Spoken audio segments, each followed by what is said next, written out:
Can get you to do that again. Sure.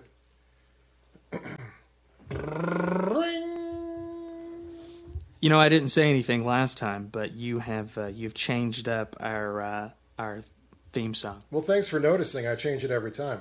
You do. It's never been the same thing twice. I thought the initial shows all had the same interstellar scream. No, you're wrong about that. I am. This is Rocko Jerome. This is Jeremy Hicks. This is the Penultimate podcast. So something we were talking about before we started recording when we first got here, sort of the inside joke is that the name Penultimate Podcast came from me misremembering the short film that you and I were in, and I thought I had remembered the name of the short film, and misremembered it again. So right. Just to clarify, the name of the short film that we were in that I misremembered that inspired the name of this podcast is Deep Throat.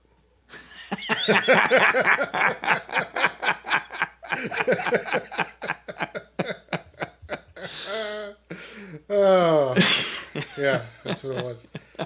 No, it was Hootenanny, A Prehensile Tale. That's what it was. And you thought it was something with Penultimate in the title. And we were trying to come up with a title and basically couldn't do that. Yeah. And I think Penultimate's just a cool sounding word. I mean, there's maybe some loose association that there's so many podcasts on the internet that this may as well be the one before the last one. Yeah. So whatever, man. No, I mean, I think it's very fitting, especially for two guys who,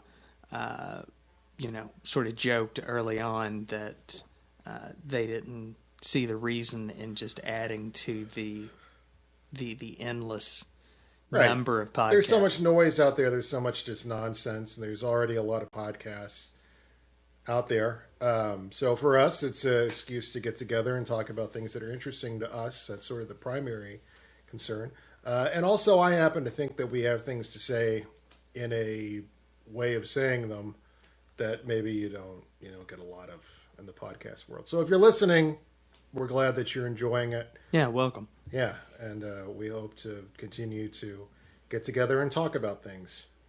So in basically a continuation of the last podcast, which was the world's longest podcast that centered on Valiant Comics, we're sort of going to continue that and talk about a couple of other comic book publishers from the long ago. Right, and sort of outside of what they call the big two. Yeah. Being Marvel or DC or sort of like outside of even like Image or any of these companies that we think of as being the big companies and the interesting plants and flowers that have grown in the shadow of the bigger trees, if you will. Yeah, and we're going to start with one that I think Valiant was close to both of our hearts, but this one is one that I am much less familiar with. Right, I didn't even know until I came across some of them in a cheap bin. And how long ago was this? A couple of years ago, 2 or 3 years ago. Okay. Yeah. And so the company that we're talking about is Atlas Seaboard. Right. So Atlas Seaboard is the term comic book historians and collectors use to refer to the 1970s line of comics published as Atlas Comics by the American company Seaboard Periodicals, which is not to be confused with the 1950s comic publisher Atlas Comics that evolved into Marvel Comics. Right. Marvel Comics founder and magazine management publisher Martin Goodman left Marvel in 1972, having sold the company in 1968. He created Seaboard Periodicals, which opened its office on June 24th, 1974, to compete in a field then dominated by Marvel and DC Comics. Right. Goodman hired Warren Publishing veteran Jeff Roven to edit the color comic book line, and writer-artist Larry Lieber, brother of Marvel editor-in-chief Stan Lee, as editor of Atlas's black and white comics magazines. Right, and you see what happened there? He took the guy who had a familiarity with magazines, and he put him in charge of comics, and he took the guy who was in charge of comics and he put him in charge of magazines. And this is what happens when Chip and Larry get their own comic book company. Because the deal was Martin Goodman is Old Man Goodman. He was the guy who was around at Marvel at the very beginning. Right. It was sort of the architect of a lot of people getting screwed for years and years and years. A lot of these sort of ideas of who owns what, the creator doesn't get shit, that all sort of comes out of Martin Goodman's sort of original business practices. And the deal was that when Martin was finally retiring at a very old age, the deal was that Chip, his son, was going to be Stan's boss. And Stan very quickly found a way to get rid of Chip. And so Chip didn't have anything to do. Poor Chip. Yeah. Poor Chip Goodman. And Larry Lieber, Stan's brother, had some sort of an axe to grind at the time. And Martin found a way to put those two guys together. And he used to dress Chip down in front of everybody. It was a really sad situation. Yeah, and some of the research that I looked into for this, so much for the prodigal son. Yeah, right. Yeah, I mean, he really just sounded like he was just a complete dick to his son. He was, yeah. From all accounts, yeah. And so we've already alluded to that. This essentially fails. And failed horribly. Yeah. Yeah, they got Steve Ditko. That was what originally was the thing for me, was that I saw Ditko's work and I was like, oh, I've never seen this before. And it's Ditko. It's from the 70s. Like, what is this? And it was him sort of getting into his objectivism fervor. It was very Ayn Randian. One of the stories, it was a character named Tiger Man that he created, and there was a story that was all about how psychiatry is bunk. His girlfriend or whoever goes to a psychiatrist, and the psychiatrist gets her to go and commit crimes. It was Steve Ditko getting into his mental state that he's been in for the last few decades. Well, speaking of Tiger Man, a total of 23 comics titles and 5 comics magazines were published before the company folded in late 1975. No title lasted more than 4 issues. Right. So, and they're all nutty. Yeah. There was a book called Target that was kind of like a Bullet, like Frank Bullitt, Steve McQueen movie. Yeah. But the illustrations are different from page to page. So sometimes it almost looks like an Archie comic, and then in some cases it looks hyper realistic. I mean, they're just gonzo comics, man. They're so nuts. The degree to which it was just a lot of slap ass happening over there, it was crazy. I made note of some of the more. I guess these are some of the titles that I thought were interesting for one reason or another. Mostly because of some of the talent that's attached to them. Yeah, Howard Chaykin. Yeah. So the first one I wanted to talk about was artist Dick Giordano did covers for The Brute, Morlock 2001, Phoenix, Police Action featuring Lomax and Luke Malone, and Weird Suspense featuring the Tarantula. Other titles included Wolf the Barbarian, which was written and drawn by Larry Hama, with a Dick Giordano cover. And Larry Hama later created everything you know about G.I. Joe. Yeah, and that's why I mentioned that was because Larry went on to basically create G.I. Joe. Rare for Larry to do the art, which is funny because he worked for Wally Wood. Like he's got credentials, and he's not a bad artist either. But I know you're not to get sidetracked on Larry Hama here, but you and I have talked about how influential he was with the 1980s comic and then the cartoon. Massive, yeah. We'll have to talk about that in length. Obviously G.I. Joe had been created, 15, 20 years before. Yeah. So I guess how much did Hama take from the original G.I. Joe and then incorporate that into what we know and love? Nothing. The original G.I. Joe is about like what Barbie is to girls. G.I. Joe, there was no story. It was just a guy. So like we've talked about before, essentially G.I. Joe is all Larry Hama. All the stuff that people know, most people that are going to be listening to this, what you know of G.I. Joe came from Larry Hama's mind. Cool. So that Wolf series that he wrote, Wolf is the obligatory orphaned prince cared for and trained by a master warrior who's loyal to the slain king and queen. The arch-villain, glimpsed only through magical lenses, is suitably mysterious and vile, using trolls to do his evil bidding. Did you ever check out any Yeah, of those? I have one or two of them. I mean, it was a deal where what the situation was I found these weird books, and they were in the quarter bin, and I knew what Atlas was. I knew that Atlas was originally one of the names for Marvel in the early going, because it was Timely, and then it became Atlas in the 50s. So it was too weird for me to not go ahead and spend a few bucks to go ahead and buy all of them that were before me. So you essentially own the entire Atlas Seaboard catalog? I have a lot of them. Yeah. And that one fell swoop. I don't need any more. You're good? I'm good. Yeah. You're good. Target, I think, is the one that I like the most because I just like Bullet as a movie a lot, and there's some weird stuff happening in that. You have and then in the next issue, they made him a superhero. He goes from being the gritty cop to being a superhero. Within just from... Decides to become a superhero, yeah. Wow. Uh-huh. Well, I mean... They were throwing whatever they could against the wall, man. That's what was happening in Atlas Seaboard. There's countless, well, not countless, but there's a lot of titles that we won't get to.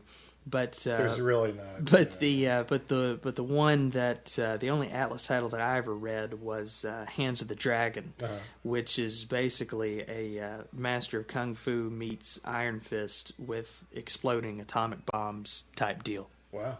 Yeah, one issue. I don't have any of that one. You don't have. I love Shang-Chi. The Doug Mensch, Paul Galassi run of Shang-Chi are some of the best comics that there's ever been since there's been comics.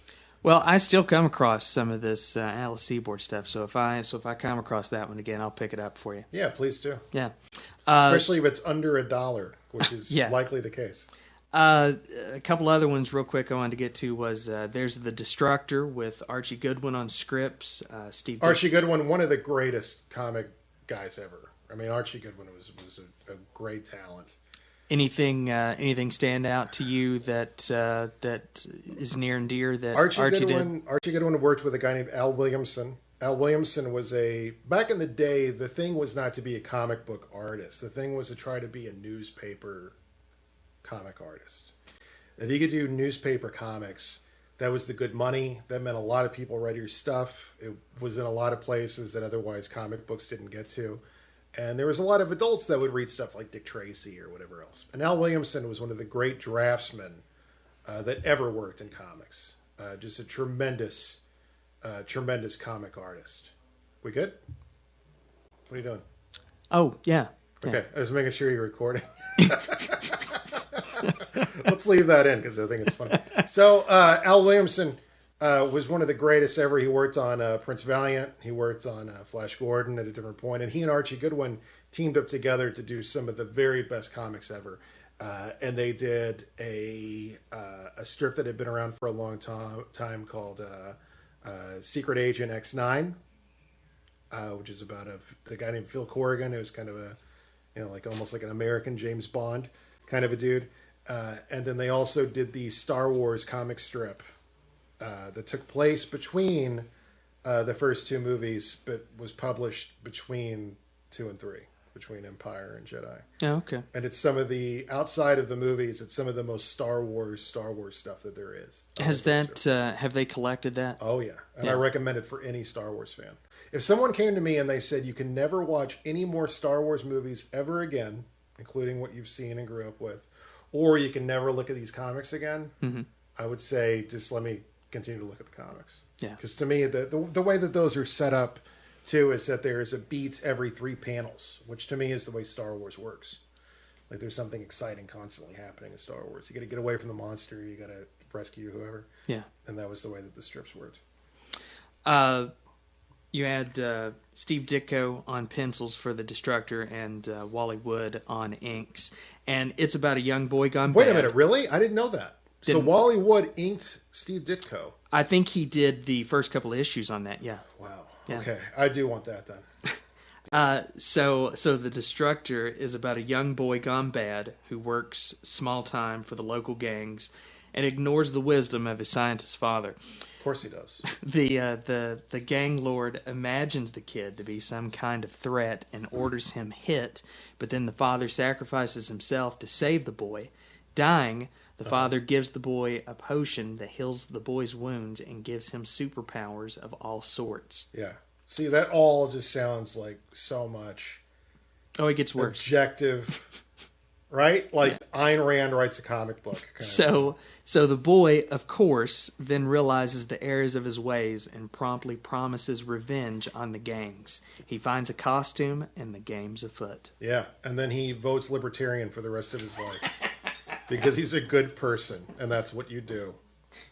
Man, Ditko. Arguably, the two best-known covers from Atlas Seaboard were both by Neil Adams. Oh, he did the covers for Iron Jaw 1 right. and then Planet of the Vampires. Yeah. Planet of the Vampires is especially cool because you sort of have a guy, he's kind of right of center, has a weapon drawn, has a handgun drawn. It's a cool cover. I take it you didn't pick that one up. I haven't seen that one, I don't think. It's interesting because they were paying really high rates, was how they were getting these guys. Yeah. And, it was ironic that it would be involving Martin Goodman because he was well known for stiffing people and, not letting people do any moonlighting work or anything like that during the 40s, during his high-rise days. But that's. I think I read an interview with Neil Adams where he talked about that. Yeah, and how they would kind of almost like go to the Marvel offices and say like, "Hey, you guys want to come over here? We'll pay an extra $20 a page, whatever it was." Yeah, and that worked back then, especially. Yeah, I could see that. Bless you. Pardon me. This is 2 podcasts in a row where we just a lot of just bodily fluids and just coughing. I mean, I had no problems last time, and then now I'm sneezing, and so yeah. Well, I think having the heat turned off in the studio helped with my throaty thing. So yeah. I got that going for me. All right, cool, which is nice. So, lastly, the Scorpion was written and drawn by Howard Chaykin, right, yeah. And it follows the adventures of a 1930s mercenary named Morrow Frost, right. along with capable and lovely aide Miss Bishop, right. who take on cases of a pulpish nature. Right, and now he basically made that character a Marvel character. Yeah, who was that? Dominic something, I forget. Fortune? Dominic Fortune, yeah. Yeah, okay. So, I didn't... And basically it was... Chaykin's something, man. Chaykin's something. I used to hear StomachCon where he was talking to somebody and he was smoking a cigarette and he was like, there's a bunch of women around. At a Comic Con? At a Comic Con. This is like some of the 70s. Or 80s. Oh, okay. And he's like, fuck that shit and goddamn. And Julie Schwartz, of all people, came up to him and said, Howard, are those the only words you know? Is that all you can say? Is these curse words in front of a lady? They said that Howard was very, very dogged after that, and he walked away sadly. Just because this woman called him out on his cursing? No, Julie Schwartz. Julie Schwartz of DC Comics. The guy who was the editor at DC Comics for decades. Like one of the titans of the comic industry. And so what happened? The guy came up and told him to watch his language. It would be like if Stan Lee told you to watch your language. And Howard took offense to that? No, he was hurt and sad. He had been called on his shit. I guess. I mean, it's cursing. They're grown men. I wasn't there, but it's one of those deals. It's like Julie Schwartz. It's like your grandpa.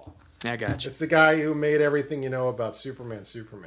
I'm not. I'll be honest with you. I'm not familiar with him. Yeah, Julie Schwartz. It was back in the DC days, like of the days when DC was really DC. Yeah. Yeah. All right, so we're going to talk about Charlton Comics. Charlton also, Charlton will turn up in bargain bins every now and then, but it's mostly the modern reprints of Charlton comics that I'll come across. Yeah. But Charlton was an American comic book publishing company that existed from 1945 to 1986, having begun under a different name, TWO Charles Company, in 1944. It was based in Derby, Connecticut. The comic book line was a division of Charlton Publications, which published magazines, most notably song lyric magazines, puzzle books, and briefly books under the Monarch and Gold Star imprints. It had its own distribution company named Capital Distribution. It was unique among comic book companies in that it controlled all areas of publishing, from editorial to printing to distribution, rather than working with outside printers and distributors, as did most other publishers. Did you know that the guys who started the company met in jail? No, Yeah. I certainly never heard that. Yeah. They met in jail and decided to start the company. What era are we talking? Like in the 40s? I think in the early 40s they met, Because the original Blue Beetle, which we're going to talk about. right, was like a guy wearing like sort of like a chainmail suit, Yeah, and I believe Kirby was involved in the creation of him. I did not. Nothing turned up in my research. I think that, what it was that was that it indicated was. that. I think it was Gardner Fox Studios. Yes, Because yeah. back then it was studio based. The way the comics worked then were like Bob Kane had a studio, Will Eisner had a studio. He had some guys working in like a sweatshop kind of a situation. He kind of sort of owned the rights. He would go to the different comic book publishing companies and sell them his stuff. And who actually did the art, it's hard to say. Well, yeah, and I think in looking into all of these companies, all these early comic publishers, I mean, you see a lot of the same names over and over again. Sure. As far as artists and writers go. They're all connected, Right, and I sure. thought that was really Yeah, interesting. you had. I mean, it was a very incestuous kind of a thing back then. You had guys that were, going from one studio to another. You had guys putting their name on the work that didn't really do it. Yeah, I mean, I was just looking the other day at a number of pages that Wally Wood did for the Spirits, and it's got Will Eisner's name on it. It's clearly Wally Wood, and that was just the way it worked back then. yeah. If you worked for his studio, that's the name that ended up going on it.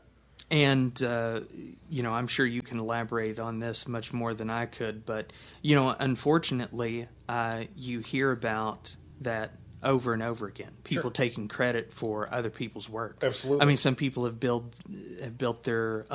have built their entire careers based on stealing other people's the work. famous one, of course, is Bill Finger and Bob Kane. Yeah.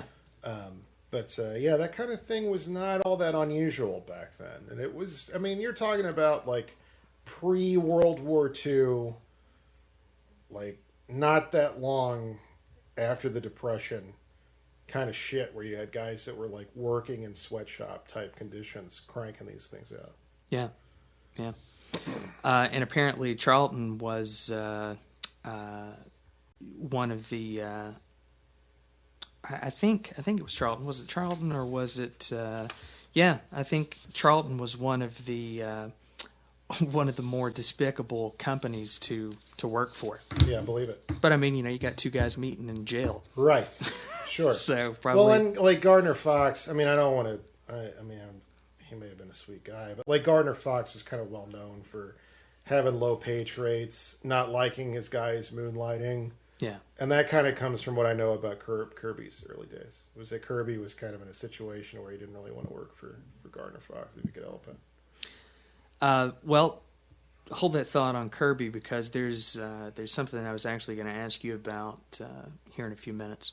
So, Charlton Comics published a wide variety of genres, including crime, science fiction, western, horror, such as Ghostly Tales, war, including the Fightin' line, and romance comics like Sweethearts, which is the comics world's first monthly romance title. Important thing to note right here, especially for people that aren't aware of this.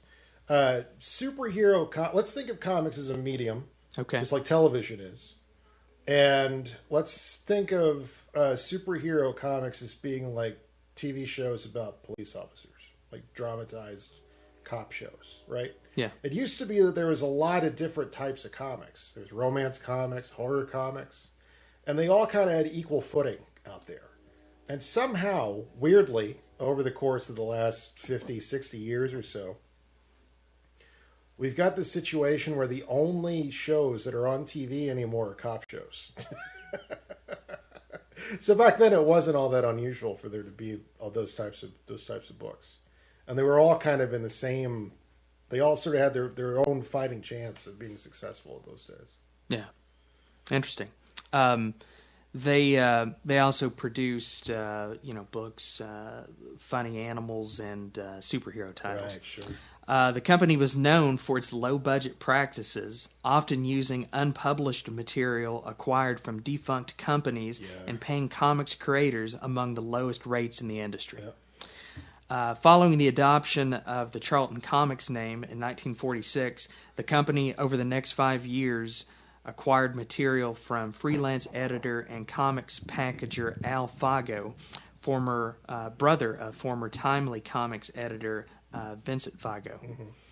In 1951, when Al began as an in-house editor, Charlton hired a staff of artists that included its future managing editor, Dick Giordano, writer Joe Gill. Giordano, I think it is. It's I think it's Dick Giordano. It's hard to say with these, but I've always thought it was Dick Giordano. You can blame it on pronounce.com because I didn't know how to pronounce it. They say Giordano? It's pronounced, I've got it spelled phonetically as Giordano. Wow. Yeah. Gee. So I would have probably had butchered Giordano. I'd have probably butchered it even worse. So don't blame me. Blame pronounce.com. No, now I'm not sure. I don't know. So well, don't let me run it for you if you've been pronouncing it a certain way. Anyway, so Joe Gill, writer Joe Gill, and in 1954, artist Steve Ditko. Right, certainly, yeah. In the 1950s, Charlton acquired titles, mostly romance, western, and horror, from a number of defunct publishers, including Fawcett Publications, St. John Publications, Superior Comics, and Joe Simon and Jack Kirby's Crestwood Mainline Comics. Mm-hmm. So that's what I was going to ask you about. For whatever reason, I did not take the time to really look into Crestwood Mainline. What can you tell me about that? That's actually something I don't know a whole lot about either. It was during that period of time where that was like in the 50s, right? Yeah. It was during that time where superheroes were nothing doing. Like it wasn't really a big thing anymore. It was superheroes for that period of time. Yeah. Like Superman and Batman continued to be big in print, and I think like maybe some other DC books. But for the most part, most comic companies had kind of given up on them. Yeah. What was weird about that was that it was almost like it was like a wartime phenomenon. So Kirby ultimately ended up doing a lot of like monster books, but that was mainly at what would become DC, or rather become Marvel. But yeah, Joe Simon had been instrumental in the creation of Captain America, much less so than Jack, obviously. Yeah.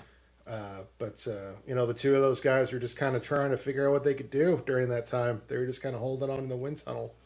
I remember I briefly glanced at it, and I really did not recognize any of the characters or any of the titles. Yeah, no, and so, which interestingly enough, some of these other small publishers, churned out characters that are known and beloved today. Sure. So I just didn't know if you had anything to add on. Really, Crestwood Mainline. Charlton is basically. You got to get into the '60s and '70s. We're getting there, and that's when you get into the Question and all that kind of stuff. Yeah. So during that period of acquisition, the most significant acquisition was the Blue Beetle character from Fox Features Syndicate, right, who first appeared in 1939's Mystery Men Comics #1. You know who the scripter was on that first issue? No. Will Eisner. Really? Yeah. That's very interesting. Yeah. Apparently, it's uncredited. Wow. which, I mean, sounds like the antithesis of Will Eisner. I mean, Eisner wasn't a bad guy in my estimation, but I mean, at that point, he maybe didn't want his name on it, to be honest. Okay, so Eisner and his studio had done a weekly comic book called The Spirit. Yes. And The Spirit was in newspapers around the country in major cities. Not in a lot of the flyover states, but it was in major metropolitan areas. And it was very, very good. Some of the biggest advancements in comics as a medium came out of that series in terms of just panel layout. He did a lot of very interesting things, and he very deliberately wrote a book that was for everybody. It wasn't just for kids, and it really wasn't just for adults either. And it was a great series that ran for a number of years. And then after that, he never really liked superheroes. It wasn't something interesting to him. After The Spirit was over, he went on to create a book called Contract with God and a few other things that had nothing to do with any sort of superheroics or anything that we think of as sort of the genre-oriented. He did a lot of stories about people, real people, a lot of things that focused on and around New York City. So I think probably at that point he was not wanting to have his name associated with Blue Beetle. I gotcha. Yeah. Well, the story of Blue Beetle was interesting. I didn't know a lot about him and Captain Atom. So with that said, after a brief run in the science fiction anthology titled Space Adventures in 1954, the Blue Beetle had his own title for 4 issues, 3 of which were reprints of Fox material. 6 years later, also in the pages of Space Adventures, Gill and Ditko introduced the space-aged superhero Captain Atom in a 9-page story in issue 33.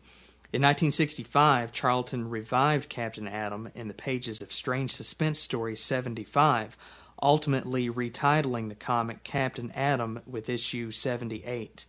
After his celebrated stint at Marvel Comics, Steve Ditko had grown disenchanted with that company and his Spider-Man collaborator, writer-editor Stan Lee, and returned to Charlton. The following year, Ditko introduced his Ted Kord version of Blue Beetle in Captain Atom 83. Then in 1967, Ditko launched the Blue Beetle into his own series, which first introduced The Question. Right. Now, this was the equivalent for Ditko. This would be the equivalent of, like, let's say that David Letterman had decided in 1994 that he didn't want to fuck with CBS anymore. He was just like, fuck you, CBS. I don't care if I have the number 2 show in this time slot. I don't care. I'm not doing it anymore. Take your show and shove it up your ass. And then he just went and got on, like, local cable access somewhere in Poughkeepsie.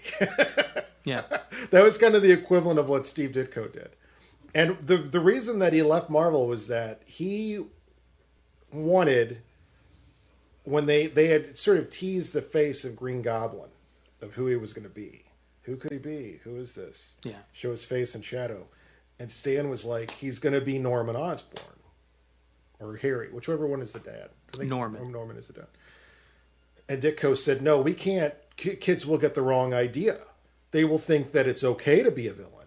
And they will think that people are villains in their life. And that's not okay because he's psycho like that.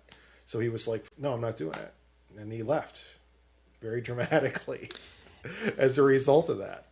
Interesting because, I tried to, believe it or not, keep this short and sweet. And so I didn't want to get off on a side thing with him and Stan Lee. And I figured that it more had to do with him not getting credit for the creation of Spider-Man. Well, there's that too. I mean, there was a number. Ditko doesn't talk to anyone, but I'm sure that if you said, hey, Ditko, what were you mad about? He could write a phone book about it. And he's still alive to this day. He is. I think he's 90. He eats anger and he shits rage. Sounds familiar. That's how Steve Ditko is still around. Yeah, because of his anger and his rage. But yeah, so he went to Charlton, and those books are far out and weird. But I mean, they were very happy to have him and very lucky to have him. Yeah, because he is brilliant. I mean, don't get me wrong. Steve Ditko is one of the greats of all time. and very unique. I mean, there's when you look at Ditko's work, it's very singular. I mean, if you look at even like, I mean, the biggest indication is when you look at Marvel Comics and you look at his Spider-Man versus everything Kirby was doing. Yeah. And like Kirby could never really quite do Spider-Man right. Like whenever Spider-Man would turn up in the Avengers or whatever, it always looked off kilter and weird. Well, if I'm not mistaken, I think it was originally Lee and Kirby who were trying to, basically create Spider-Man. Right. And Lee and Kirby weren't on the same page. No, not at all. So Lee went to Ditko. Right. Yeah. And Ditko gave it a certain sort of a nervous energy that's very different from anything else. I mean, in Spider-Man, in those days, Peter Parker, that was still when Peter Parker was the geek and the nerd and all that sort of stuff. And the women weren't va-va-voom. That wasn't until Ramita and Buscema came in much later. But like in the early days, it's a very different book from anything else. Yeah. Yeah.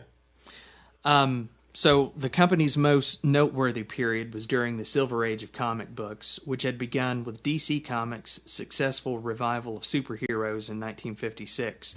Yet by the end of the 1960s, Charlton's superhero titles had been canceled, and licensed properties had become the company's staples, particularly cartoon characters from Hanna-Barbera, such as the Flintstones, the Jetsons, Top Cat, and others. Charlton took over publication of a number of King Features syndicate characters from the company's short-lived King comics, including Beetle Bailey, Blondie Comics, Flash Gordon, Jungle Jim, The Phantom, and Popeye. Charlton also produced Bullwinkle and Rocky. And that's, that's the Charlton that I know. Right. Yeah, there are some interesting things that happened with their Flash Gordon book because it was very different from what was running in the comic strips at that time. But, again, this is a situation where we touched on this last time a little bit, is that the superheroes are just kind of a small part of this. You know what I mean? Well, now we think of it as everything. Exactly. When I think of Charlton, I think of Steve Ditko doing Blue Beetle, Question, Captain Atom figuring in there. Like, those are the characters that I think of as the Charlton characters. Mm-hmm. But it was actually a very small piece of the pie of what they were doing overall, which I always think is interesting when we talk about these things. I do too. And again, I think, certainly in my lifetime, comic books have been dominated by superhero titles. I mean, it's really only been... It's only cop shows on TV now, man. I mean, really, since Image practically rebranded themselves, 15 years ago or so and started doing these more independent titles, got away from the rub your blood and all that. Sure. It's I've grown up with superhero comics. Yeah, well, yeah, and and I love superheroes, sure, but it's one of those things where it's like I'm always trying to, whenever I'm talking to somebody that's not already into comics, the thing that I always try to get across is that comics are a medium, and you can do anything with comics. It's just sequential drawings that make a story. Yeah. It can be about anything at all. Yeah. Do you mess with any of the Image comics? Do you read anything that they release? I think that Ed Brubaker's current book is an Image book. Kill or Be Killed? Yeah. Yeah, Kill or Be Killed is great. Yeah. I think Saga's an Image book. It is. I mean, Image doesn't mean like what Marvel or DC means. Image means this person owns their shit and they get to produce something. Well, that's yeah. So by that, I mean I kind of don't even notice if these books are Image or aren't Image. You know what I mean? Like it's almost like an afterthought. Interesting. Yeah, but I think maybe those are the only two. Is Depth? Is that an Image book? I'm not familiar with that. Okay, I don't know if that is or isn't. Yeah. So there's some familiar names here that you'll recognize.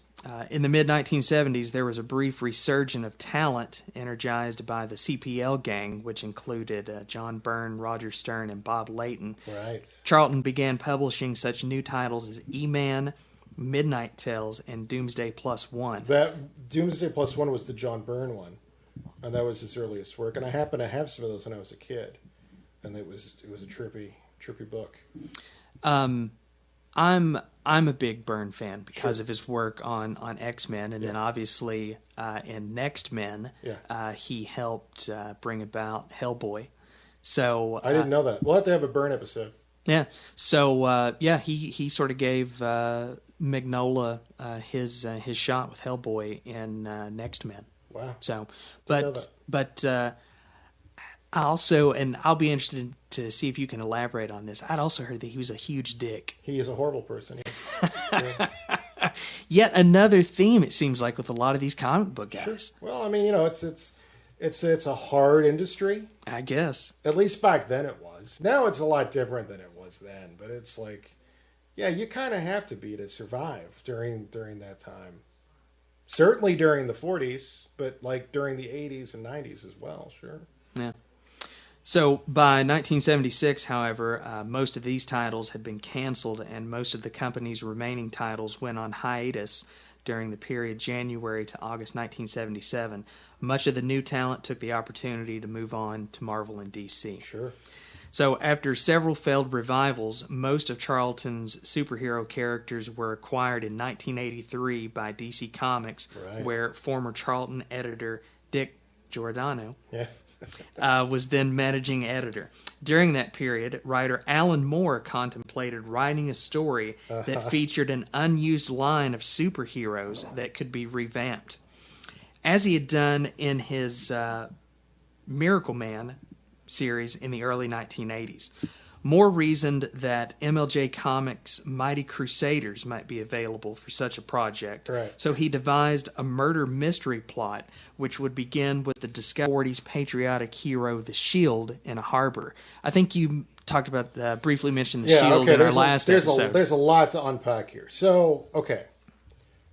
Let's start with Alan Moore. Okay. Alan Moore, at this time, was developing sort of a shtick. And what almost was in danger of becoming a gimmick kind of a thing. Because he kept sort of doing this over and over again. And what it was something that other creators did less effectively and derivatively and ruined comics for a long time, in my estimation. And what he would do was try to sort of take characters and figure out what was sort of dark about them and make that, in essence, sort of more realistic. Okay? So, Miracle Man was originally a character called Marvel Man. That was a British character that was published as a result of... They were doing Captain Marvel comic books in England. Right. This company. And they ran out of Captain Marvel stories, and there was still an audience for them. So they just came up with this guy called Marvel Man. Right. And we'll touch on this later. And it's a kid who says a word and he becomes a guy and whatever. So Alan Moore said, wouldn't it be interesting if we could get Marvel Man and we could make him up to date and he'd be an adult now and he forgot that he's Marvel Man. He's a guy. And something happens and he says the word and he's the guy now. Yeah. And now he has to deal with, like, his wife is more attracted to the superhero guy. Like, all this stuff that would never, ever be in a comic book because it was intended for a much younger audience, first of all. And in addition to that, an audience that would approach it with a more whimsical sensibility also. So Alan Moore had already done this with Marvel Man or Miracle Man. And he wanted to do it with these Charlton characters. First, he wanted to do it with the Archie guys. The Crusaders were owned by Archie Comics. Yeah. And then when he found out that it was the Genesis idea was having the comedian type character found dead. And then it was like, well, if I can't do that, then you've just bought all these Charlton guys so we can have the Peacemaker, which was a Charlton character. Yeah. And then the DC guys, Dick Giordano in particular, was like, no, we spent a lot of money on these new expensive toys. You're going to have to make up something new. Yeah. And that edict, you're going to have to make up something new, I think is at the genesis point of so many things that are so important to us, including Star Wars, which happened because George Lucas couldn't do Flash Gordon. And that was really what made Watchmen into what it was. Yeah. And it made Watchmen finite and made it into a 12-issue series instead of being like, this is just what's happening with the Charlton guys now. And then he would leave the book and somebody else would take over. And if that was the case, if that had just been the first 12 issues of Mighty Crusaders or whatever the fuck, we would not be talking about it today the way that we do. We would be talking about it the same way that we talk about Valiant. Yeah. Well, I thought it was interesting. I didn't know that MLJ Comics went on to become Archie Comic Publications Incorporated. Yeah. So, again, while looking into a lot of this stuff, it's interesting to see the origins of a lot of this. And also, that's interesting in that that's the one case where the books that were not the superhero books became the ones that we still talk about. Yeah. Archie won the day. The Shield and the Fly and all those guys did not. Some of the rights to those characters went back to Archie recently, and within the last couple of years, they've actually revived some of those characters. Yeah. Just nobody gives a shit. Right, nobody gives a fuck. Yeah. DC did it at one point. They had the Impact series in the late 80s. Okay. Yeah, and I mean, it's just one of those things where it's just like you're just not ever going to get people to be engaged with those characters. It's very hard to do. Well, speaking of Archie, I mean, one of my favorite ongoing books, and I hesitate to even call it an ongoing because it comes out so infrequently, is The Chilling Adventures of Sabrina. Sure. I'd never read an Archie book in my entire life, and was drawn to it and love it. Did you read Afterlife with Archie? I read the first arc, and I didn't stick with it. I liked it. I like Frank Avila. Yeah, me too. When he does his work, But I mean, the guy. This is not Frank Avila's fault that Afterlife is stalled out. The writer of that is the guy that is the Riverdale TV show. Yeah. And he's now making however much money off that, so you can't because that can't blame him for that because that show has apparently found an audience. So these comics have for taken some a fucking back reason. seat. They've taken a back seat to that. Did you watch that by chance? No. I watched the pilot, and it was exactly what you would think it is. Like Archie is sleeping with his English teacher. I always have something. There's no moment in time that I won't have something better to do than to watch that show. I watch a lot of pilots. I'll give the same thing with comic books. I'll pick up a number one, but you got that one chance. Yeah. So to quickly wrap up with Watchmen here, ultimately Moore felt it didn't matter which set of characters he used as long as readers recognized them, saying so it would have the shock and surprise value when you saw what the realities of these characters was. Right. Moore used this premise and crafted a proposal featuring the Charlton characters titled Who Killed the Peacemaker, and submitted the unsolicited proposal to Giordano. While receptive to the proposal, Giordano opposed the idea of using the Charlton characters for the story. In the end, Giordano persuaded Moore to continue with new characters, and the Charlton characters were incorporated into DC's main superhero line, starting in the Crisis on Infinite Earths miniseries, which was crazy. In 1985. It's crazy at the time because you have this situation where you could tell that. It's now they are always, especially DC, is hung up. The guys who do DC are hung up on this idea of like you have to reboot things and make it so that issue didn't happen or this issue did happen or all of this really just inside baseball minutia that I think is the total antithesis of telling good stories. But when Crisis first happened, when they first did this 12-issue series on the 50th anniversary of DC, it was crazy. And you had Earth 1 and Earth 2, which they'd already established, and they had Earth S, where the Captain Marvel universe existed. And then all of a sudden, this other company's characters are coming up too. Like if you look at the first issue of Crisis and Blue Beetle turns up, it would be like if there was some big Marvel event and then just like Valiant guys showed up. Yeah. It's like, wow, like we're doing this. Like the excitement for a fan, just from a pure like geek standpoint, was nuts. Just to have the Charlton guys start to show up in a DC comic like that. I think the last time something like that happened that I was surprised to see happen was when Angela turned up in in Marvel, right? Who was created by Neil Gaiman. Yeah, similar situation. First appeared in Spawn. But this was a situation where there was no like, oh, Superman goes to this other alternate Earth and visits these other heroes. Like, there was none of that. It's like everything's ending, and guess what? You guys are in on it too. You guys are fucked too. I mean, that was Crisis was a part of it was that I was a kid when I read it, maybe. But before that, nothing had ever been done like that. And it was a crazy feeling book, and I think it stands up, to be honest. It absolutely does, and the effects of that still reverberate throughout DC to this day. Sure, I mean, it's just still an anchoring point. Yeah, and they keep going back, and it's just tell good stories, man. I mean, that's all I want them to do. All hope for that died with Darwin Cook for me, though. I don't have a lot of hope for them ever. For DC? Yeah. Just because of Darwin Cook? Well, no, because Darwin Cook, I think, was the guy who understood DC. I think he understood. He had an innate understanding of what all of those primary characters are. And I think the guys that run DC at this point, they're sort of ashamed of their characters.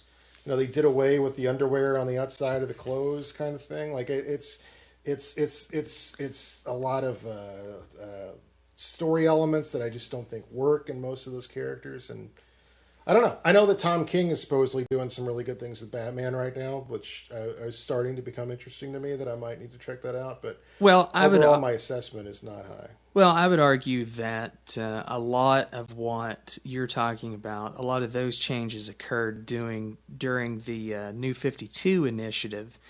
And now, during Rebirth, which is this latest incarnation, Jeff Johns is essentially running things, and I think Johns has an excellent grasp of these characters and their legacy.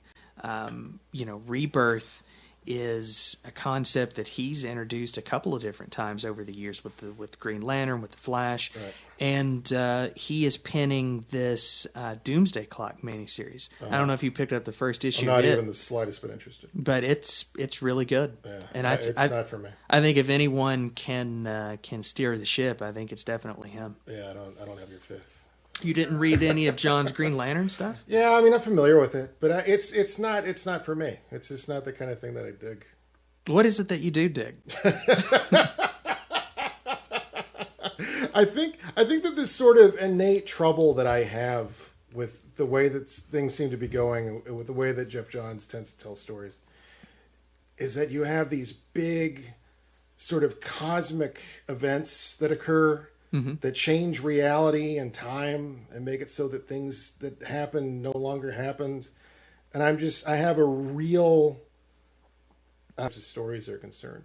I feel like that once they did it with the Crisis, I think it never should have been done again. And they just continued to pet that gerbil until the gerbil died. And to me, that gerbil died a really long time ago. I wish they would have just let it go and just tell interesting stories about those characters. It really must be exhausting to be a character in the pages of these comics, because it's just their fucking lives are every time relentless. They turn around, Superboy is punching reality and making everybody angry. You know what I mean? It's just like, and I was along for the ride for a while with a lot of that stuff, and I just can't do it anymore, man. If you get a chance, something that you may like is you'd mentioned Tom King, his Mr. Miracle series. I've heard that's good too. Is really good. Those might be something that I would be interested in. You know, I mean, it's something that I read. There was I guess a couple of pages where apparently Batman he's become engaged to Catwoman. Yeah, and it was sort of Superman talking to Lois and Batman talking to Catwoman about the other guy. Yeah. And I like the way that it was wired and the way that was set up. Yeah. So it's to be honest with you, I think people prefer as far as contemporary writers of Batman go, I think a lot of people prefer Scott Snyder over Tom King. Yeah. But yeah, I think this Tom King run is solid. I like the little bit that I read, and I will eventually tune into it. It's just kind of one of those situations where I can't help but think that the best Batman stories are already behind us. Yeah. And I just don't know if there's any way for me to get interested and engaged enough to want to go and dig into it. Well, not to get on a side thing here, but a lot of people were disappointed that Dick became Batman after Bruce's seemingly demise during Final Crisis, and I really dug I really dug Dick as Batman and then Damian as Robin. I thought they had a really good dynamic. That was Grant Morrison did that, didn't he? Yeah. With Frank Whiteley. Yeah. I like that series. Yeah, I did too, and I really would have liked to have seen that. Would have been an excellent opportunity to have passed the torch to a new Batman. Right. You know. Yeah, and I mean, nothing's going to stick forever because whenever the new creator comes in, he changes everything back to what it was like when he was a kid. Yeah. But I enjoyed that series. I thought it was good. I didn't have any interest in Final Crisis. And it's, again, you're going to find this with me a lot. To me, the Fourth World characters, the beginning, the middle, and the end of those characters was done by Jack Kirby. Mm-hmm. And I don't care for anybody else doing it. A situation where Batman kills Darkseid to me is ridiculous. It doesn't make any sense. So, I didn't really care for that. But I liked what came after. I really liked that series. Yeah. So I guess there's hope for me somewhere in there. But I have no interest in the Watchmen characters meeting up with anybody from DC. To me, that's about as interesting as Little Orphan Annie wandering into Apocalypse Now. To me, the whole point of Watchmen is that it's a world that is more like our world, which should be the furthest thing from what Superman is. Superman's the guy who puts on glasses and nobody knows who he is anymore, right? Watchmen is the book where you have sex offenders, you have all sorts of stuff that I don't think belongs in the DC universe by any stretch. And I don't think there's anything to be achieved besides selling a lot of comic books. Well, it'll be interesting to see what they do with it. But I like John's. I like Watchmen. I would have never had thought that something like this would come about. So I'll be interested to see where it goes. And like I said, I thought the first issue was promising. It for what it's worth, it picks up several years after the events of Watchmen. Right. We really don't even touch on any of the DC heroes until the very end of the book. So we'll see. But speaking of Watchmen, to round out this episode real quick. Just wanted to say that the comedian was initially based on the Shield and then on the Charlton Comics character Peacemaker sure. with elements of Marvel Comics spy character Nick Fury. Mm-hmm. Dr. Manhattan was partly based on Captain Atom. Night Owl 2 was partly based on the Ted Kord version of the Blue Beetle. Mm-hmm. Ozymandias was directly based on Peter Cannon Thunderbolt. Rorschach is based on Steve Ditko's creations, The Question and Mr. A. I'm not familiar with Mr. A. Mr. A is the point at which Steve Ditko went full on with his objectivist Ayn Randian psychosis. Yes. Mr. A is a character who is pure good and his enemies are pure evil. And he is there to make everyone as self-sufficient as possible. I mean, it is pretty much just straight up libertarian to the extreme propaganda. That's all it is. It's in black and white, usually printed on newsprint. I mean, it's all the way out there. And Rorschach himself is sort of based loosely on Ditko. Oh, really? That's intentional. Like everything that comes out of Rorschach's mouth, that's that same black and white world. You're with me or against me kind of worldview that is espoused by Ditko. That's interesting. Oh, yeah, that's purely intentional. Lastly, Silk Spectre was not based on a particular Charlton character, although... not really a 1-1. Yeah, although her relationship with Dr. Manhattan is similar to that between Captain Atom and the heroine Nightshade. Nightshade, sure. Moore says he felt he needed a female hero in the cast and drew inspiration from comic book heroines such as Black Canary and Phantom Lady. For sure. So. Yeah, Phantom Lady especially, because I mean that was if you ever saw Phantom Lady, that was a 40s character where it was like a cheesecake character that you couldn't have got away with after the code, where boobs were hanging out.